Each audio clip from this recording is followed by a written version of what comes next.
Warning: the episode you are about to listen to most likely contains graphic language, details of violence and murder, and may not be suitable for all audiences. Listener discretion is advised.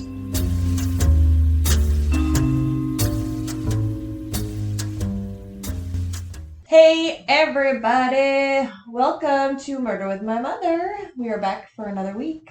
I can't believe it. It is episode 10 already of Murder with My Mother. Woo! We hope you guys all had the best Christmas, even though you weren't allowed to spend it with anybody. But we hope you guys made the best of it and had a nice little intimate time with your one other person, too. I hope you didn't have a big Christmas. Yeah, no. Some people did. Some people didn't even care. Like, a friend of mine had a caption and it just said, sorry, Bonnie. And it was like her whole family. Yeah. I don't even remember who that was. Someone on my Facebook, if you listen, and it was you, message me if you want to. But, I don't know. Again, to each their own. I know that I won't have killed any of my family members over the holidays because we just had the couple people that were in our bubble, and I feel satisfied that I did that for my own well-being. I'd feel bad if I happened to get someone sick by not obeying what I was supposed to do. Yeah, and it's Christmas, so I get that people are frustrated and want to be with their family, but just given what the year has been, yeah, if it ended where it's like, oh no, I killed my grandma, like, yeah, that would suck. So it would really suck. Yeah, no, 2021, woo! 2021, we're all looking forward to 2021. Yeah. Hopefully it's as good as we think it's going to be, and it's not going to be worse than 2020. Well, I flash back, my mom and I was like, a week into 2020, and we're like, it's going to be our year. It's going to be the best year ever. I know it is. Woo! Which in some ways it has honestly been the best year of my life, and in some the worst, but yeah, making the best of it. I think 2020 kind of shook loose what didn't belong to us. Yeah, that's a good way to look at it. Yeah, just kind of made us look within ourselves a little bit more than we had been, being a little bit more introspective, and I think a lot of people learned a lot of new things about themselves and a lot of new skills, and here we are on a podcast, for instance. Yep. Yeah, I am thankful for what this year brought and what this year brought in lessons for the most part. Yeah, so. You got to think of it that way. Yeah. But I am super excited for today's episode because this is number 10. Yeah, and this is the one that I think kind of started things for you. Yeah, actually I remember watching this Forensic Files episode. Was it Forensic Files or American Justice? It was both, actually. Probably both. When we lived in Pacific Village. Yeah, this was an oldie but a goodie, and it was close, so... Yeah, and it's funny because the way that I've been connected to this case now is just... Yeah, I don't know. It's always been one that kind of stuck with me because I think of the number, obviously, and the infamy and the closeness to us. It's close yet far. And also the fact that the killer in this case seemed like an everyday run-of-the-mill dad, basically. Yeah, literally, he looks like reminds me of someone that would, I don't know, I don't know. I was going to say it's like a science teacher, but I don't want to offend anyone that's a science teacher. I don't even think, like, when I see him, it's like a Fort McNeil dad. Yeah, So, for anybody that's not familiar with who we're talking about, we are talking about the infamous Gary Ridgway. Gary Leon Ridgway. AKA the Green River Killer, right over the border. Yep, so we are in Surrey, which is in the same town as the border. We're in the same city as the border, and they are right over the border. So it's about it's honestly probably like a 45-minute drive from where we are, right? South? I think, wasn't it closer to Seattle? It was, but it started in if you drive from us to 45 minutes, right? That's like over the border, That's like Kent. You start to get into closer to that area. Yeah, definitely. Probably a little bit longer, but yeah, it's very close. And the fact that we're separated by a border sometimes makes things seem a little bit further away. I know with this serial killer and Ted Bundy and a lot of those guys operated right over the border in that area. And it always seems to us like it's so far removed, but really it's not. When you drive it, it's crazy. Well, if you think about it also, they didn't beef up security till after 9/11. So Yeah. people, you could drive across the border and be like, oh, I don't have any ID and I Yeah. need to actually go into this. And they're like, oh, for sure, go, go. You know, like they were more understanding at that time. You In the didn't, yeah. 70s and the Yeah. 80s.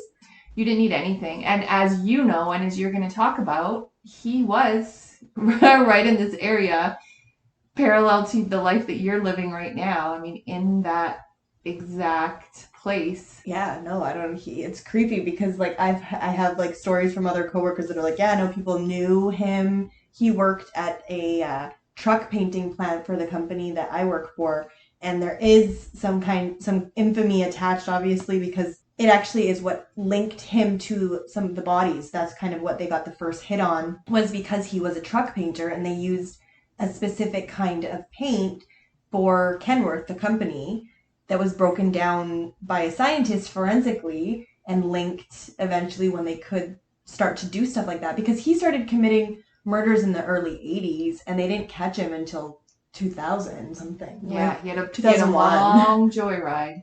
Yeah, but then you think too, people get comfortable and you don't do something for so long and you take a break and you think like, wow, I'm safe. Yeah.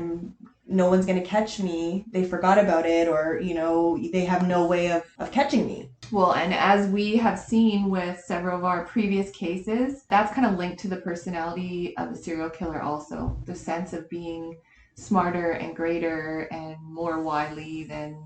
Yeah, more confident than anyone else. Yeah. So we hope you guys enjoy this episode, number 10. Thanks for listening for a whole 10 hours almost of your life to us talking. Yeah, and I hope if you fell off the episodes at one point that you'll give us a chance and go back. I know our first couple, the sound was a bit off, but I think we've got all that kind of case now, and we're pretty comfortable and enjoy bringing these episodes to you. So come on back and listen. Yeah, enjoy episode 10. We love you guys. Yeah. It was July 15th in 1982 when two boys were out enjoying a nice summer day and a bicycle ride in the area of Kent, Washington, which is about 30 kilometers south of Seattle. Tired from riding their bicycles all day long like kids used to do before there was video games. Yeah. They stopped to rest as they crossed a bridge that overlooked the Green River. So 15-year-old Galen Hershey recalls looking over the bridge and noticing something that was floating in the water below.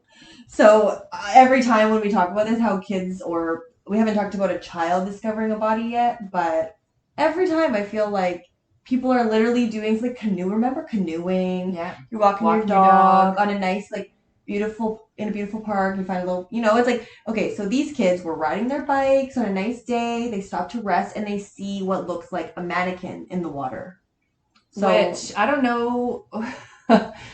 I don't know. Like, I've seen mannequins just thrown to the side of the road. Yeah. And I always think like, oh no. And I'm like, oh no, okay. Because it's literally clearly a mannequin. I don't think I've ever even seen for a long time a mannequin in a store lately. Like, I can't imagine just seeing, oh my God, there's a mannequin floating. I would immediately go to. Well, yes, because but normal people that don't surround themselves with that all the time, that are like, fair enough. A mannequin. It's like the safest place I think that your brain goes to protect yourself from like, fuck a body. Like, that's, yeah. So these kids, they went closer because they wanted to obviously get a closer look at the mannequin. And so they went down and they saw a tennis shoe, and then they saw long hair floating under the body. So they instantly realized like, hey, no, not a mannequin, it's a body. And then they called the police. At least they didn't like poke it with a stick or anything, hopefully. No, but you could visibly see that she had been strangled. And this victim would later be identified as 16-year-old Wendy Caulfield of Puyallup. Oh, terrible. Yeah. So not even 4 weeks later, on August 12th, the body of 23-year-old Deborah Bonner was also found along the same river. The Green River.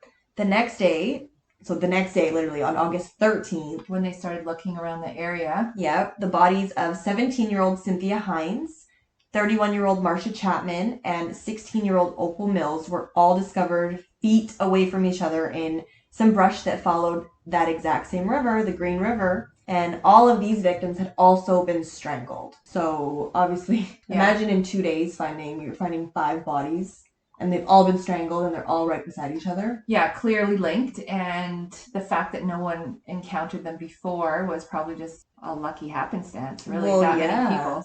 So on the 27th of April in 1983, the serial killer was, obviously for good reason, named the Green River Killer. So that's what they were referring to this killer as now, was the Green River Killer. So because of such a short, it was such a short period of time, and they found, like I said, 5 bodies at once that obviously all are probably at different levels of decay, so they can tell that this person's working pretty steadily, vigorously. Yeah. So because of that, it sparked the biggest task force since the infamous string of serial murders committed by the notorious Ted Theodore Bundy, who also operated in northern Washington as well as other places. They must have been like, oh, not this again. Fuck, right? No, you got Ted. Is he still in jail? Right? Yeah. Oh well, and Ted actually makes a comeback later on in this case. He, not obviously killing anybody, but he actually helps profile. Yeah, he helps build a profile, because when they thought of oh my god, because as you guys will hear, this is going to get worse and worse. And like I said earlier, he's pled guilty to 48 murders, but he is suspected of over 75 murders. Yeah.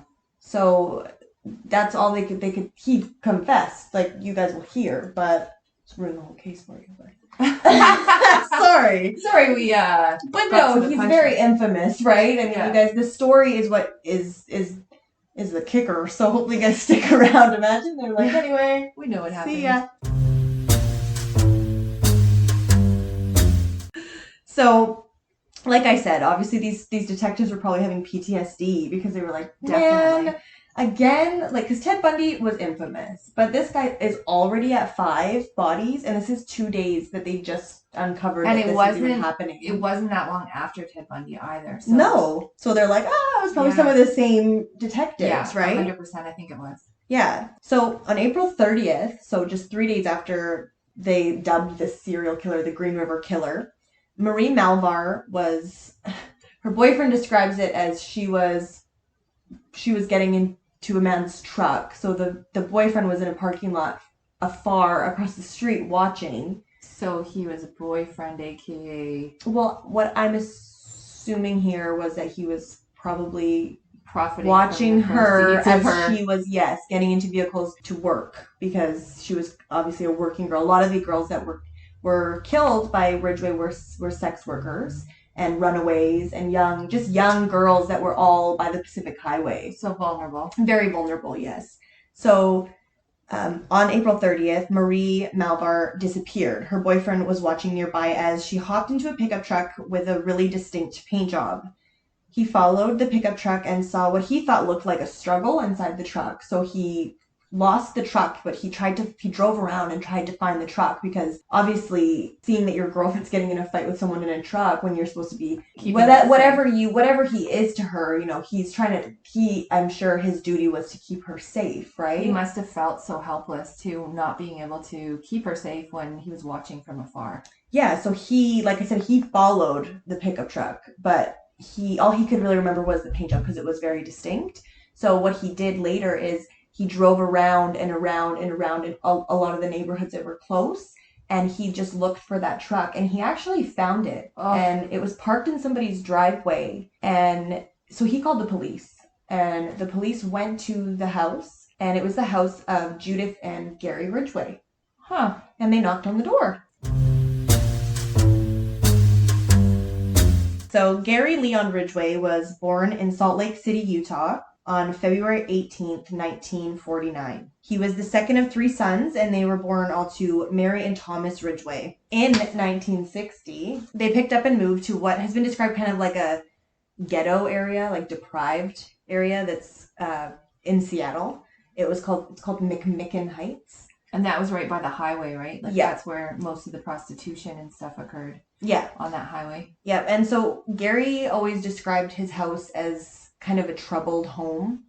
His mom was super controlling and domineering, and his father believed in good old physical punishment. Corporal punishment. Yeah, so 3 boys, right? Yeah. So, I mean, you're probably... Well, and back in those days, I think everyone believed in corporal punishment. Yeah, not even those days in the 90s, it was okay. Now, you obviously can't hit your kids, but, I mean, you shouldn't hit your kids at all, ever, but... I mean, yeah, back then it was pretty regular. Smoking in cars in hospital. You didn't think of things the same way. Hitting your kids, like you didn't think it's gonna have a long-term effect. You're probably trying to exactly. You're disciplining them in their own good for their own good. His mom, like I said, she was really controlling, and Gary had most certainly witnessed his fair share of violent arguments between his parents. One time, apparently, his mom got up from the dinner table and smashed a plate right over his dad's head. And his dad just kept continuing on. He was very submissive to the mom. Like, he was... Well, I don't blame him. She sounds, like, scary. She was scary, and she was also kind of off in the way that she would dress in really tight clothes. She would have big bouffant hairstyles. But she was quite good looking. And she was a very nice body, right? Yeah. Yeah, which later on, when Gary was apprehended, they did a lot of psychological stuff with him, right? They evaluated him, and because he had a bedwetting problem. So, yeah, there's something that's called the McDonald triad. Which means that there's 3 precursors to someone that ends up as a serial killer. So it's wetting the bed, torturing animals, and arson. So, I mean, there's probably a lot of other shit, but some people agree with it. Some people think, like, again, that is it nurture versus nature, right? Are you created like that? Or is that created once you are born? I think it's for me, yes, my opinion really means about as much as you paid for it. Well, however, they're listening to the podcast. So I think that for me, the potential is there in many people, but life's events and trauma and experiences that you have combined with the precursors can definitely unlock any of those people to become serial killers. Like if you're born into a family where you don't have physical love, you don't have affection, you don't have all the needs, the things that a human needs. Yeah, I think you turn into something that you kind of adapt to your surroundings. Definitely. So, right? So again, same. I believe in nurture. It can be that lack of. Yeah. Or nature. It can be created, but I think some people can be born evil. Yeah. Well, with psychopathy for sure. Oh, 100%. Yeah. So because like I said, he wet the bed. So his mom, and he wet the bed until he was like 13. Pretty old, 13. Yeah. So his mother would, and again, she's attractive, and I think when a boy is going through like puberty and it's awkward, you're getting a boner when you don't want to. Yeah, it's awkward already, but let alone having you have a hot mom that is. So she would forcefully wash his genitals. She would put him in a cold bath, lock him in front of his brothers, and then scrub her genitals with his hands. Or his genitals with her hands. I was like, whoa, no wonder he's fucked up. But also still. And also, she apparently didn't really wear that many clothes while she was doing it. Like, had her robe on and her boobs were hanging out and stuff. Like, even for me, like, I mean, okay, you're my mom. I don't know where this is going to go. Right? You've been naked. But, like, I have a son, and he's 8, and I already feel like I don't want to, even having a shower with him is something I didn't really think about. But as your children get older, like, not even because whatever, but not even that it's weird, because I don't think it's weird, but for me, just to respect him, I don't know, I don't want to put him in that, like, that is weird. And boobs, and once you start to realize what that is, and again, hormones are... And curiosity, and, like, your parents are your first role models for everything, including sexual feelings. I mean, the Oedipus complex that Freud says we all have an attraction to a parent when we're little kids, but that would dissipate just with natural consequence. But if your mom is washing your wiener, scrubbing it, like, and because later he has said in interviews that he fantasized about like having sex with his mother. But he also mostly fantasized about killing her. And torturing. Yeah. So talk about confusing, right? Like, so again, nature versus nurture, like, was that there and brought out of him because his mom was like that? Or was it, But also, okay, so his mom was all kinds of fucked up, okay? Yeah. But his dad His dad was like Gary said that his dad was a bus driver and he worked at the mortuary. Yes. Okay, so the bus drivers frequented the areas where there was all the working girls, right? Yeah. So all the sex workers. So he would always have stories about sex workers. And he would speak of them in a derogatory manner. Oh yeah, around the kids always. Also. And so he would also, because like I said, his other job was at a funeral home. Yeah. So he would talk about his coworkers. So his co-workers, I'm using air quotes. Not him, of course, because yeah, he would never do this. Partaking in necrophilia, which is also known as committing a sex act on a corpse. If you didn't know what that was, we're gonna learn today. Yeah. And so Gary's being told all this crazy stuff. Like I said, he's being shown, okay, you know, those fucking hookers and it's degrading and like talking about them like degrading all they're good for is sex and this and you know like, and then he's being told, oh yeah, my coworkers they have sex with dead bodies. So, and you're in your pubescent years. And your mom's like parading around, suntanning in the backyard in a bikini or sometimes topless and washing your genitals. And like, this is overwhelming. Yeah, and his dad's constantly coming home complaining, like, there's so many hookers, fucking good for nothing hookers on the bus and giving me problems. And so he started to grow, obviously, you know, confused as to, okay, my father has a big problem with this and my father's friends are fucking dead bodies. Like, you know, that's confusing, especially because like you said earlier, you set the tone for your children to allow what's okay, what you know, introduce them to. Sidebar, when I was asked in kindergarten what I wanted to be when I grew up, I said I wanted to be a stripper. Oh. Because my dad was talking quite highly of a stripper and I guess I was eavesdropping and then I was asked in kindergarten what do you want to be when you grow up? And I said, I want to be a stripper. Next thing I know, my parents were getting a phone call at home and I didn't even know what a stripper was, but I just heard my dad talking pretty highly of the profession. So well, there you go. Just goes to show. Well, you achieved big things. Yeah. You never achieved my dream. That. No, never achieved my dream, but you keep striving. I heard there's a big market for nanas. Nana strippers? Yeah. Oh, well, I'll have to research that. No, you're already doing your nana-toes on OnlyFans. Oh, yeah, nana-toes. We've just realized that people are into feet pics. Because times were tough, so we were thinking what we could do to generate that wasn't like... You guys let us know what you think if you would subscribe to nana-toes, and maybe I'll consider it. There you go. Anyway. Sorry, we got a little bit off. So, like I said, Gary was obviously introduced to some fucked up shit at home, and that's by his parents. So, other main role models. Yeah. So at school, he was considered to be well liked. Yeah, and they said he was really well rounded and outgoing. And yeah, he was described though as really nice but quite strange, which we've all been in school with those kids that are kind of weird. But whatever. I always still talk to people. Yeah. Still liked people. Who cares? I mean, I would rather be nice to everybody so that if someone did ever want to do something like that, they wouldn't want to do it to me. So. Hopefully. Cover your bases. Exactly.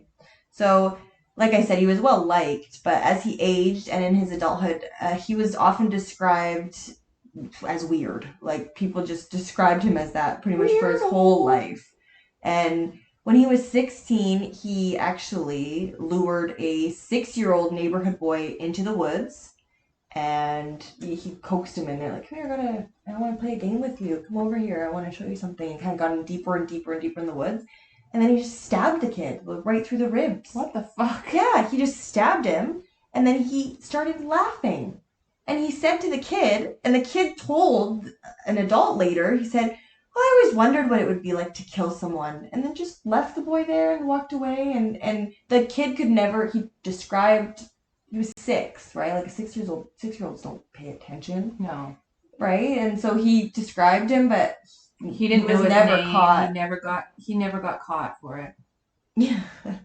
So, I mean, if that, obviously people knew that there would be kind of more of a red flag. He kind of hid his weirdness, as we'll find out, because again, he hid in plain sight for a long time, and he's a weird guy, but again, when sometimes people are kind of just quiet to themselves, and you think that they're just harmless, they're not out there strangling sex workers and killing women. He was also pretty hidden because he acted just like a normal person, but he did things like so out of character once in a while. Like he tried to rape a girl that he had gone out on a date with too. Mm-hmm. And other than that, she didn't report him because he was always such a nice guy. Well, and he was married three separate women. Yeah. So nobody clearly picked up on his weirdo vibes. Or maybe that's what they were into. I'm not sure. But yeah. Because I could kind of tell he was weird just by looking at him. Right? Yeah. Yeah, so Gary also, after, again, he stabbed that boy, he later admitted that he, at around that same time, in those same adolescent years, he also tortured animals, which, there you go, 2, ding, ding, ding, like, yeah. And he dabbled in arson. Surprise, he dabbled in arson. So the McDonald triad was bang on with Gary Ridgway. Oh, yes, and that's why there were a lot of signs, but when no one knows you're doing this weird stuff, then there's no one, Well, and the 70s, it was he just did whatever he wanted. Yeah, I guess. Well, also people didn't have the same. There wasn't as many people that there was no eye on everything. No, like, you couldn't see everything, or people couldn't go over social media and be like, "Guess what? Fucking Gary just did." It was just like, yeah. And again, people weren't aware that these things were things to look out for. Yeah, okay, anyone that tortures animals, that's probably for decades been like, hey, you weirdo, like that's a helpless person or helpless animal. Yeah, so he was never really a good student in school, and he always struggled with dyslexia, so that makes things hard, obviously. Yeah, everything's backward. You can't fluidly like read a book even, because you'll lose your spot and you'll be tempted to start backwards. And if you don't have the best confidence in yourself already, it's like that's not going to really help you. Because he was also tested and he had an IQ of 82, which is super low. Yeah, it's almost a disability. But then you think about he got away with murder for 20 years. Yeah. Like, that's crazy to me. So he actually repeated the same year twice, and he graduated from Tyee High School in 1969 at the age of 20. So I guess he did grade 12 twice. I went to school with a guy like that named Wayne. Yeah. So there's always one of those. So yeah. So I'm not going to say Wayne's last name in case he's listening, but he was damn, poor Wayne. He was 20 and he used to go out every year with the grade 8s for coffee. We'd all feel like, oh my god, a 20-year-old, they're going out with a 20-year-old for coffee, but he was a weirdo. Okay, well, now heightened, I was just having that conversation. I think we've talked about this on an episode before, where it's like, hey, whoa, when when you're 15, 16, you're like, oh my god, but it's like, now when you're 28, 29, you're like, ooh, like red flag. Yeah. Oh. Wayne. Yeah. Not you, Wayne. You're probably nice. 2 years. Probably not killing people right now. Well, hopefully not. But if you are, I'll cover you, Wayne. Yeah.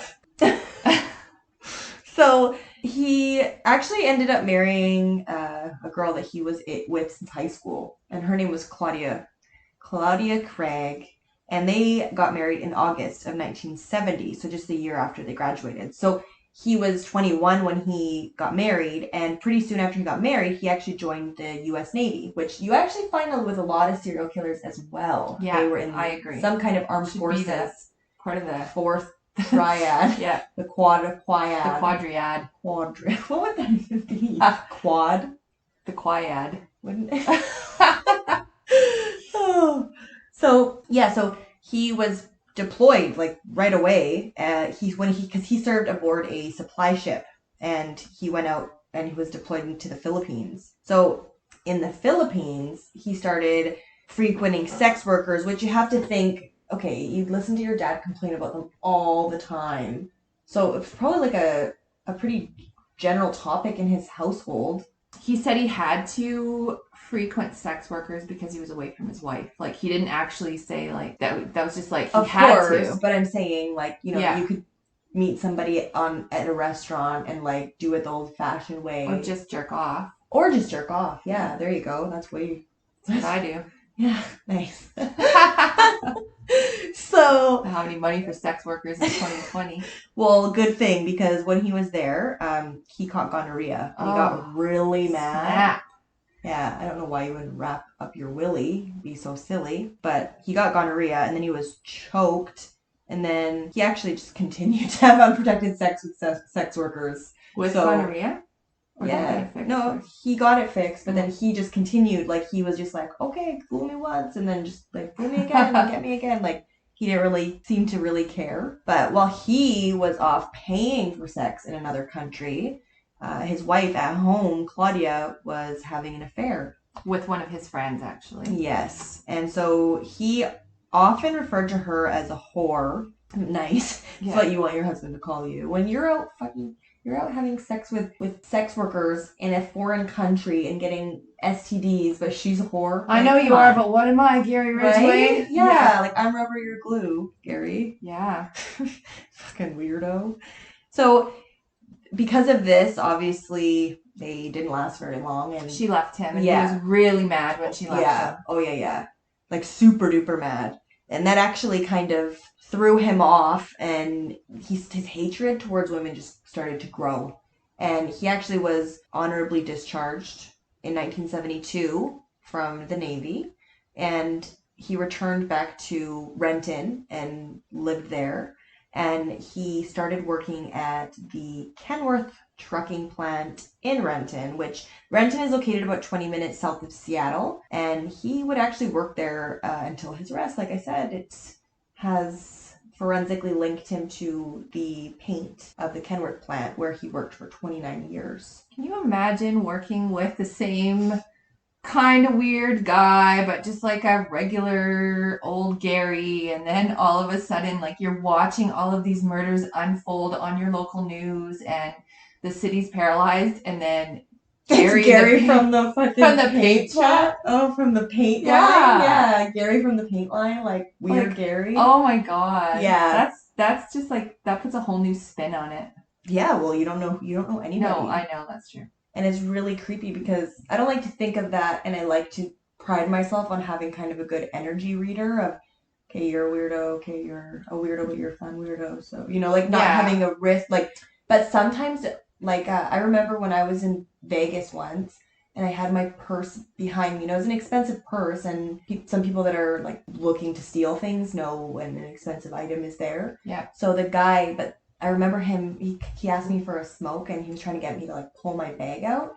But the way he looked at me, I, like, was so, I'm pretty brave. Intuitive, and, like, I'm pretty intuitive, but that I literally felt like, and I was the only one, like, smoking's disgusting. I quit 2 years ago, so I'm not smoking now. But, you go out, and it was like, I was by myself, and this guy literally looked through me. Like, he didn't even care. All I was to him was a Gucci purse. That's all. And it's like, jeez. Yeah, so, it's like creepy. So there's some people you can tell, but imagine, you work beside this geeky guy for like 29 years, and it's, that's the Green River Killer. I can't imagine. No. When he got back, he, like I said, he worked at the plant. So it was a pretty, he lived a pretty normal life. Had a little rancher in this little area, like nondescript. Well, he began dating when he would eventually marry, so it would be his second wife, and her name was Marcia Winslow. So while he was dating Marcia, and while he was married to her, and I'm not in the Philippines anymore, so, okay, like I said, take a woman on a date. Home. Yeah, so he continued to solicit sex workers during his marriage, but, so Marcia, along with his other wives later, they were interviewed, and they explained that, like, Gary had, like, an insatiable, like, the amount of times this man wanted to have sex a day was crazy. Like, it would be, sometimes he said, like, 12, 13, 14 times a day he wanted to have sex. And his favorite thing to do was to go outside and, like, what is that? Voyeurism, right? It's that same thing. Yeah, and he liked to have sex beside the Green River. He liked to have sex a lot of different places, but they later said that a lot of them were out by the Green River and just, like, different areas. So they explained that, like I said, he would demand sex multiple times a day, like, demand it. Like, it was like, there's no ifs, ands, or buts about it. And during his marriage to Marcia, he actually became super fanatical about religion. That's weird. Yeah, and she said that, like, many times she would see him reading the Bible, and people at work would see him reading the Bible, like, aloud, and he would often start crying because he described the sermons were so powerful. Huh. He would just start crying. Which that could be like a totally normal reaction that religious people have. But knowing what he was actually doing, it's like he was actually killing people and he's crying because of these sermons. Like they probably made him feel so guilty. So in 1975, Gary and Marcia had one son together. And after the birth of their son, Matthew, that's when Marcia said that it kind of turned for the worse because before she was always like at his beck and call kind of thing. Like she was always readily available. And after they had Matthew, like, okay, being a parent is fucking hard, especially when you're kind of like a single parent, but you're not a single parent. Like, that would be hard, right? Yeah. Your husband was kind of like, he became resentful towards her. He was actually really mad when she got pregnant. Meanwhile, he impregnated her. Yeah, like, who did this to you? But yeah, he was really mad, and it was said that he was super, super resentful because she couldn't just have sex whenever he wanted also. Yeah, he felt it changed socks. He felt like it changed the dynamic of their marriage totally. Well, which it does. Yeah, but like patience, it's called evolution, not... Yeah, and it's your child. Like, yeah. So she said over the years that they were married, his ideas of foreplay kind of started to change. So after Matthew was born, he began to choke her, and which for me, obviously, red flag again. But he would many times surprise her from the back, actually, like just around the house, and like jump out at her and put her in a full-on chokehold. And like Marcia, she would describe like being kind of scared sometimes, and like, he would get off on that. Yeah, and so eventually, probably because he was a weird guy, and I think you would just develop like probably a fear, but obviously you're not going to be attracted to that anymore, and so she started to be unfaithful, and he was obviously sleeping with sex workers the whole marriage, so he was already unfaithful. And he later, when he was interviewed, because she was like, see you later, after, like I said, she's not into the whole like WWF or WWE, I guess it's called now, like, yeah, like scare you and put you in a chokehold? Are you fucking kidding? I get mad when my boyfriend like jumps around the corner like, like a little bit scares you. Like, imagine they literally put you in a chokehold where you're like, and it was like to where she was gonna pass out. Yeah, like just right before she blacked out, he'd let go. Yeah, and he, just looking at the guy, and he put me in a chokehold. Like, this guy's just like weirder and weirder by the minute. Yeah, so it's not funny because that's how he choked and he ended a lot of women's lives. Yeah, so later, again, being married to him and having all these opportunities where he didn't obviously strike close to home because he would have killed all of his wives, especially the first one. She cheated on him. The second one. He said to the police, I should have killed my first wife. If I killed my first wife, I might not have killed all these other people. Well, or his mom. Yeah. Yeah. So he said basically that losing Marcia was the point of no return. He said that this might have been the trigger that totally pushed him over the edge. Oh my gosh. So in May of 1982, while on the hunt for a sex worker, surprise, surprise, Gary approached an undercover cop in a sting investigation and was arrested on a charge of prostitution, which kind of cast a shadow of suspicion. At the same time, in that area, women were going missing. So runaways and teens and, like I said before, sex workers. So this guy would be a perfect suspect, and that's why they were doing the sting, because they were trying to catch a John that they thought was murdering the sex workers in the area. But after he passed a polygraph, he was no longer considered a top suspect. Like, they kind of... Yeah, they considered him a suspect in the Green River murders, and he passed a polygraph. Mm-hmm. So he also... There was another guy... Yeah, because women started going missing. So because he passed the polygraph, obviously, they took those for a lot more those days than they do now. They kind of know that you can clearly point to this. You can pass a polygraph. Well, if you have no conscience, then a polygraph doesn't work on you because you're not feeling any kind of nervous when they're asking you questions. You can just be totally pathological. Which is funny because he looks like a nervous guy. Yeah, he does. Right? Bah! Yeah, he's just getting ready. So there was a cab driver that was actually their top suspect. So this cab driver, I guess he frequented Pacific Highway, and he would help the girls. He would take them in when it was really bad weather. He would bring them clothing. He would bring them food. He would give them free rides places, pick them up, watch them outside, Did he bang them? Take care of them. I don't think so. Maybe. I mean, I don't know, but he seems like a nice man, all the nice things he would do, and all the women, the sex workers were all saying that, right? Like, no, he's such a nice guy. But the police were like, no, no, no, no. Yeah. Because what happened was they got a profiler, and the profiler said that it's going to be somebody that's familiar with this area, somebody that, it's going to be obvious and apparent who it is, basically. Hidden in plain sight. Mm-hmm. So, meanwhile, in 1988, Gary met and married Judith Mawson.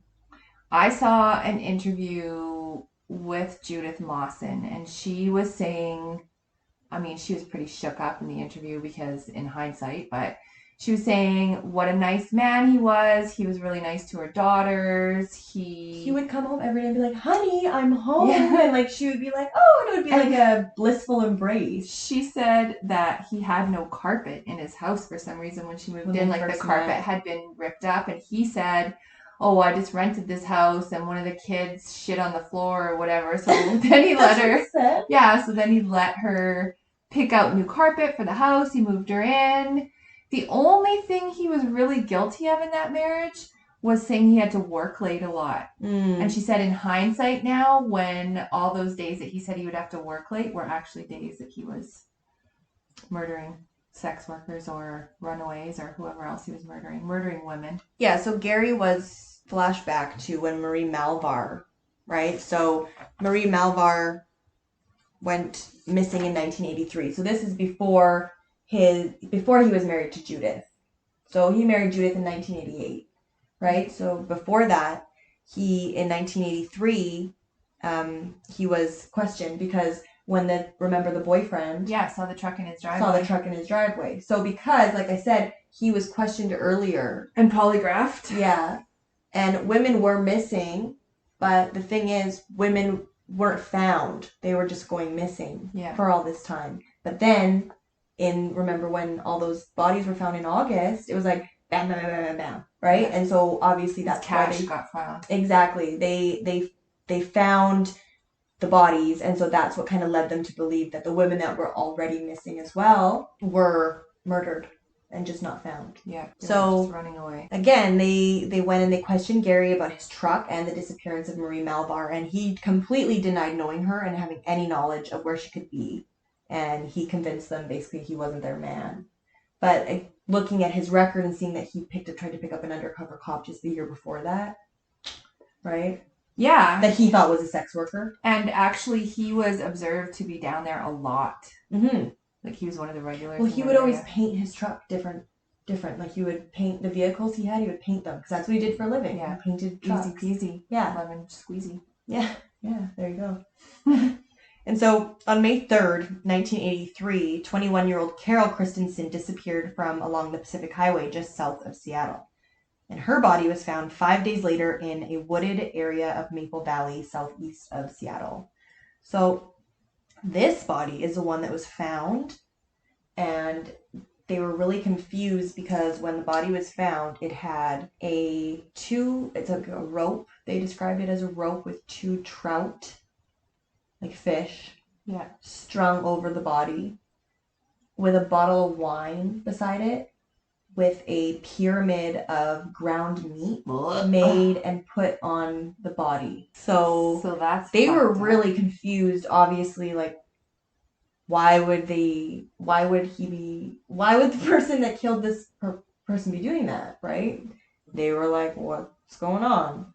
Obviously, it becomes a little clearer the further we get into the story. So we're about to open up a whole bunch of weirdness at this point. Yeah, and so December 3rd of that same year, 20-year-old Rebecca, or as her friends called her, Becky Marrero, is last seen leaving a SeaTac motel. But she wouldn't be reported until July of 1984. She wouldn't be reported missing. So again, she had a transient lifestyle. Well, and that's the thing that I was just going to touch on is you see a lot of these serial killers, they get away with murdering sex workers or people that are living, that are transient. They live a more transient lifestyle, right? Or they have less family connections, or they have less people that, and I don't want to say they have no people, but some of the time, because usually if you're in that lifestyle, it took you a while to get into that lifestyle, and you have burned a lot of your bridges, you have a lot of people that are not going to be there to report you missing as many as, say just a person that was working in the mall and something like that. There's not as many people that would know you were missing. They were not expecting you to be missing, but when you don't come back and they don't hear from you, obviously, those loved ones you still have, or those people, even other sex workers or other people that are in that area that frequent, or even that cab driver, he would, in interviews I watched, he said, I would notice when girls wouldn't come back, and I knew that those girls didn't have anybody and they didn't have any plans on leaving. Yeah. But they just disappeared. In November of 1983, police held a press conference basically announcing that they believed that the same man was responsible for all 11 murders around the King County area since the summer of 1982. By January of 1984, the number of victims was 13. So a 50-person unit was started, and it beefed up what was now known, like I said, as the Green River Task Force. In November of 1984, while investigators were growing increasingly frustrated because obviously women's bodies are popping up, there's women missing, they have no idea what's going, they have no idea who it could be. And they've already failed for such a long time to catch Ted Bundy. He killed right under their noses for a long time, so that ego thing was still there. So it's funny you mentioned Ted Bundy, because Reichert, who was the head of the unit, remember, he received a really unexpected letter from probably the last person he was thinking, probably the first person on his mind, but the last person he wanted, he was expecting to hear from Theodore Bundy himself. So it was from him, from the jail he was in Florida, because he was there on death row, remember? After he killed all those people, he escaped. Yeah. Escaped in Washington. And then got to Florida. No, he escaped in, where was it? Montana. Was it Montana? Somewhere like that. Well, we'll cover him and we'll get the specifics, because now I need to know. But anyway, at this time, he was down in Florida on death row because he killed all those girls in that sorority house. Yes. And so he said in the letter that he was basically offering his assistance. He had invited the detectives down to come to Florida to provide what he believed would be insight, because he said that it was his area of expertise, which, I mean, it was. It was, and Ted Bundy was a freaking and smart this man is when they also. were starting to get into, because again, in the beginning of this case, they kind of got someone in to come in and profile, because when someone is picking up the speed like that, and they're killing women really quickly, that's going to obviously draw the attention of a lot of different, like the FBI. And this is at the time where they were birthing the profiling unit, profiling right? was just starting to. So imagine how this guy was so lucky to have that, because Ted Bundy, if he knows anything about anything, it's killing women. Totally. and the area, exactly, yeah, because he just was doing the same thing up there and got away for quite a long time. And he was, if anyone was hiding in plain sight, it was Ted Bundy, because he was a politician and he was a well-liked man, right? So. But so he offered his assistance to them, and he actually referred to he referred to the killer as the Riverman, and he provided, right? And you should read that book; it is good. So he provided some insight to what he believed, like, what pornography the guy was into, like, pretty much. He would say, like, this guy's into this kind of sadism and he's into this. And he told them that he believed that the killer was coming back to the bodies. He would keep the bodies, he would kill them, he would keep the bodies, places kind of hide them, and he would come back and he would have sex with these bodies. So Ted Bundy is saying this. And if you remember what Gary's dad really liked to talk about his coworkers doing. Fucking the corpses. Yes, so committing sex acts on bodies that, again, were in the funeral home, but Gary, with these dead bodies that he just committed the murders, this is what Ted Bundy was saying. And the detectives were like, okay, buddy. You're gross. You're gross. Maybe your weird ass did it. They kind of didn't really take it seriously.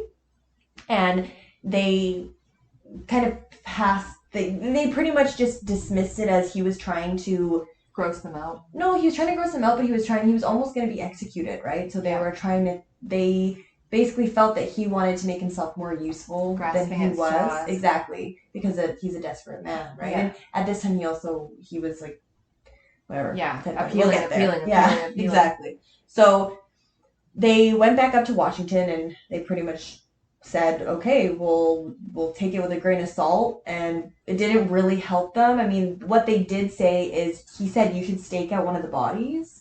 Yeah, because he's coming back to visit. Yeah, he's coming back to revisit these bodies, which, again, use your imagination, or don't. But he's coming back to revisit these bodies, and if you guys hide out here and wait for him, if you find a body, leave it there and come back, like surveil the area, and he will come back to it. Oh. So on April 2nd, 1984, police discovered 5 more sets of skeletal remains, which brought the total number of victims at this time to 20. And just over 2 weeks later, 2 more bodies are found near the area of North Bend, including that of 36-year-old Amina Agashev.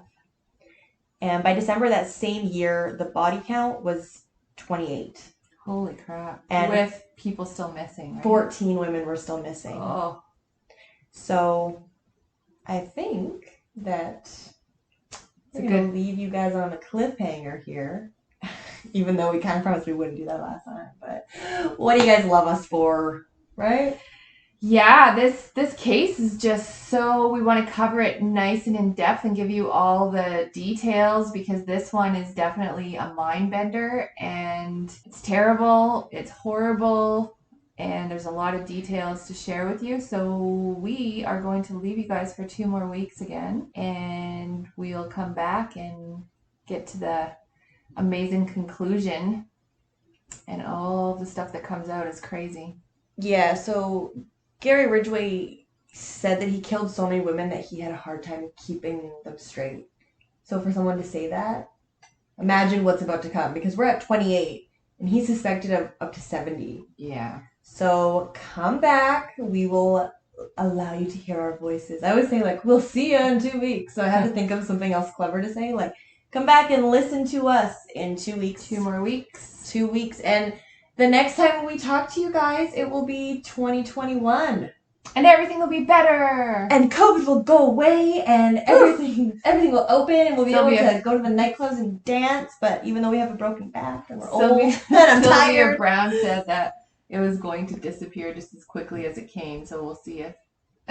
Well, she also said it's going to come back in 2030. Oh, God. Yeah, but I don't believe Sylvia. No. I don't know. Ever since... she told her mom that she was dead? Oh, yeah. Gina, that was abducted by the guy in the States. She told the mom that she was dead, and then the mom ended up dying of a broken heart. So but sad. she wasn't dead. She was found and kept in the house.